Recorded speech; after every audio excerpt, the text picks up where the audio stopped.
So in the last video, talking about the Canucks and the Oilers, we went over some of the tweets, we went over some of the numbers, some of the interesting statistics from the perspective of Vancouver.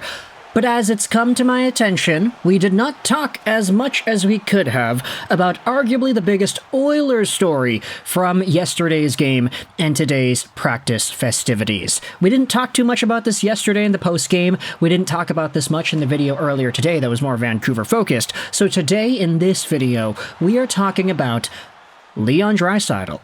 Because when it comes to the situation with him from yesterday and bleeding into today, there was a lot of conversation because yesterday Leon Draisaitl missed a big chunk of the second period in the game against Vancouver.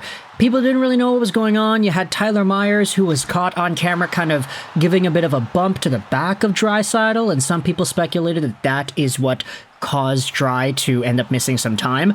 But there was a short shift in the second period that the camera crew caught as well of Leon Draisaitl trying to go out for a skate, making a little bit of a turn, and then quickly turning around, going off, and leaving the bench once again. He then returned to the game full-time to play in the third period. But I will say, when it comes to Draisaitl, this is one of these guys that his presence on the Edmonton Oilers is debatably as impactful as Connor McDavid's. You can say at some points, especially during the playoffs, you can say it's even more important. But when it comes to the way the Oilers were kind of getting through that second period, trying to chug along, it didn't really seem much like they had any oomph in their process. You can tell that the loss of Leon Draisaitl on the bench definitely changed the way that the Oilers were carrying the puck and possessing it in the offensive zone and trying to get their chances because Draisaitl is so dangerous and good at doing that. But as Leon Draisaitl eventually came back and he was playing with the team in the third period, etc., it was a pretty big talking point heading into the postgame. Hey, what's going on with this guy? Why did he miss some time, and why was he leaving the bench? Well, we heard from Chris Knoblauch after that Draisaitl was suffering from equipment issues and cramping, and so we were like, okay, great. Like, if it's just that, then he should be good to go. There shouldn't be too much stress about it. His cramping will hopefully fix itself up, and equipment issues, I mean, it's equipment issues. What else can you talk about? But heading into today's practice, Oilers fans were kind of freaking out a little bit because, as per the tweets made during the skate, Adam Henrique was on the ice, and Leon Draisaitl was absent. This, of course, opens the door to even more concern. Wait a minute, what are the Oilers going to do here? Is it equipment issues? Is it cramping? Or is there something even more? And then you had Chris Knoblauch go out there and say this, that Draisaitl and Adam Henrique are day-to-day. Yeah, that's pretty huge. Now, I'm not going to go out there and say that I'm an expert on the human body, on cramping or whatever, but, you know, sometimes it's like, if you do get a cramp, let's say you get one of those nasty cramps right underneath the underside of your knee, on your calf right there. Like, it can linger for a little bit, right? I'm not saying that's what Leon Draisaitl had, but just an example.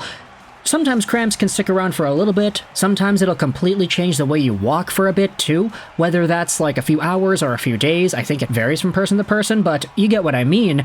So Leon Draisaitl, if he is not able to practice, if it's equipment issues, if it's cramping, if it's something else, then this would be a huge opportunity for the Vancouver Canucks. And the team had to deal with that for a bit in the second period, and to their credit, they looked really good. They looked great throughout the second, and especially throughout the third, and Draisaitl was even playing in the third period.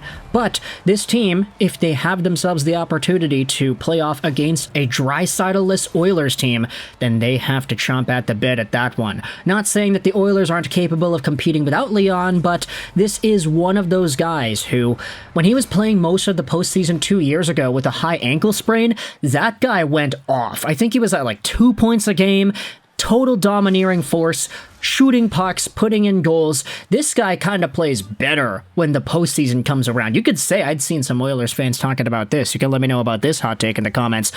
In the playoffs, Leon Draisaitl is a better player than Connor McDavid.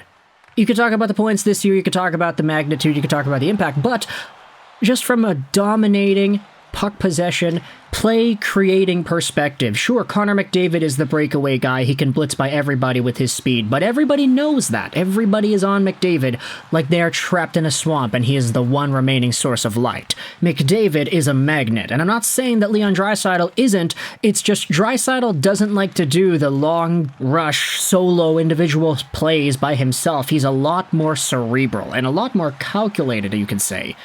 Draisaitl has been so good in these playoffs, so if it's gotten to a point here where he was able to get on the ice for a little bit in the second, and then he needed to take some time off and go back into the locker room, and then the day after he's not practicing, and he's day-to-day, then he's gotta be hurt somewhere else, dude.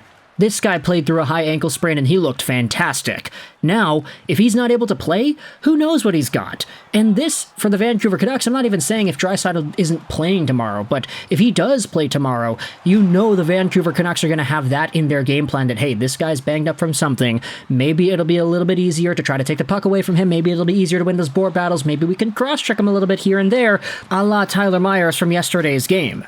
As for Connor McDavid, though, we had talked about how McDavid was left with 0 shots in the game yesterday against Vancouver. I'm gonna be honest, McDavid did not look great yesterday.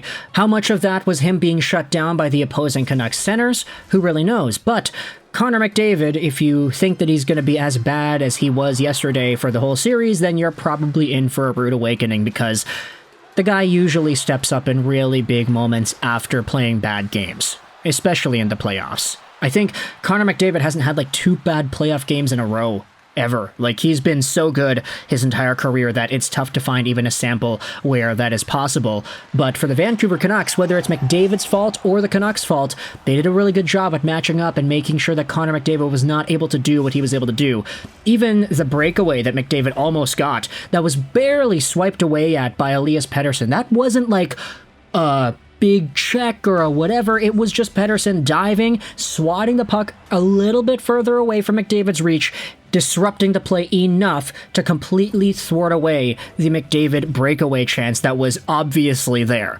Sometimes that's all you need. You don't need to make the pretty plays. You don't need to come in with the stick lift and steal the puck from behind. You just gotta knock it away. Sometimes that's all you need. And the Canucks, as Rick Tocchet has been saying, the Canucks are not pretty. They make these plays. They have 4 guys cramming the net. They block shots even without a stick. They're hugging guys in the crease, trying to remove them from the viewpoint of their goaltender. They're making these plays. They're getting these goals. Not all of them are beautiful, amazing snipes. Some of them are ugly. Some of them are backhand wraparounds from Elias Lindholm. Others are fake slap shots to quick, low, 5-hole wrist shots that completely take the goalies out. Some of them are not great, but they're still getting it done. They're not pretty, but it works, and that is the kind of play that Elias Pettersson did on McDavid. Big shout out over to Pettersson. We didn't talk about this in yesterday's video as well, but I feel like Pettersson had mano-a-mano the best game of the playoffs so far out of him.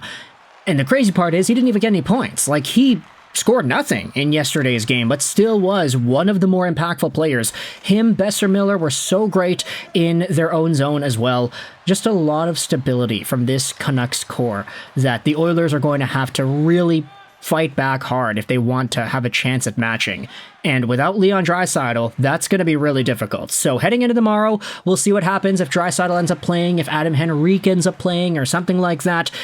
This could be pretty huge if Draisaitl is out or if he's playing but he's injured.